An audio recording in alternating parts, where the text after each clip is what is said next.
But first, to that breaking news, an independent review into racism in Scottish cricket has found the governance and leadership practices of Cricket Scotland to be institutionally racist. Luke Shanley has the details and joins us now. Luke, pretty damning report, isn't it? Tell us about the key points. Yeah, Hayley, damning certainly is the word. There's no doubt about that. As you said, Cricket Scotland's governance and leadership practices found to be institutionally racist. And looking at the other key points here, you will see that the review uncovered 440 examples of institutional racism.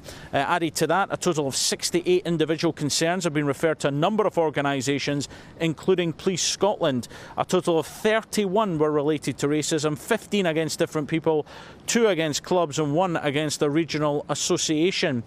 29 out of the 31 indicators to judge just exactly how big the problem were failed. So that was 29 of the 31 failed themes, and only 2 were partially met.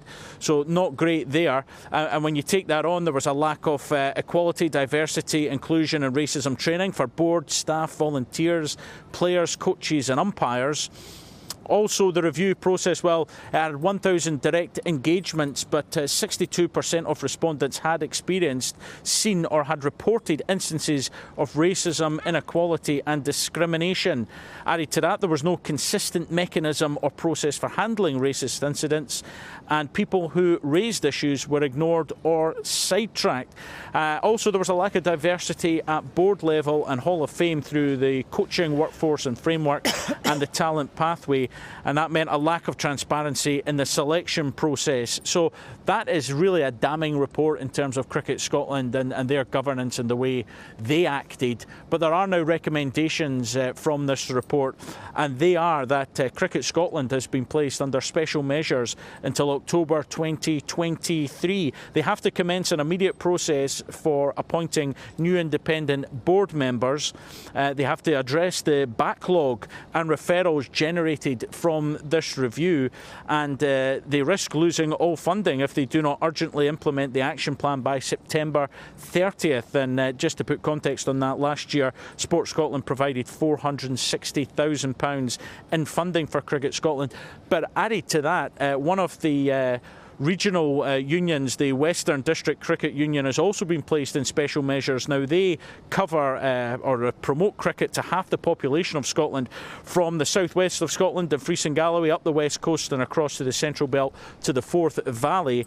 Now, they have been temporarily and immediately suspended from their role in managing all disciplinary matters, and an urgent review is taking place of their governance too. So that is one of the individual regional unions within Cricket Scotland. So a damning report, as you said, Hayley, and as you can see, the top line is that their practices were institutionally racist. Now, we'll have plenty more reaction to this throughout the day on Sky Sports News. A press conference about to start here in Stirling in just a couple of minutes' time, where we'll have plenty more on this.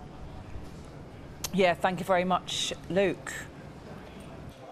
Yes, and we'll let you know what happens during that press conference, and certainly bring you some of that as well. Let's just remind ourselves of the timeline of how we got to this point. Well, we'd heard a little bit earlier from Hack, who was one of several former players who spoke about their experiences back in November, at which time they accused Cricket Scotland of being institutionally racist and called for this investigation. 2 weeks later, Sport Scotland announced that they would appoint independent investigators to carry out this review into Cricket Scotland. By December the 21st, Cricket Scotland had relaxed non-disclosure agreements, meaning players who had signed NDAs could now talk about their experiences of alleged racism. Then, at the start of this year, Plan for Sport began their review, promising a confidential, safe space for those affected. By February, Cricket Scotland had made their first admission that racism was an issue in the game. Then on April the 28th, an interim report into racism in Scotland cricket was published, revealing more than 200 people had engaged directly with the process. And last month, Cricket Scotland delayed their search for a new chief executive, eventually appointing Gordon Arthur on an interim basis. And yesterday, one day after we'd revealed this report will conclude Cricket Scotland is institutionally racist, the 6 remaining members of Cricket Scotland board wrote to Gordon Arthur resigning from their roles.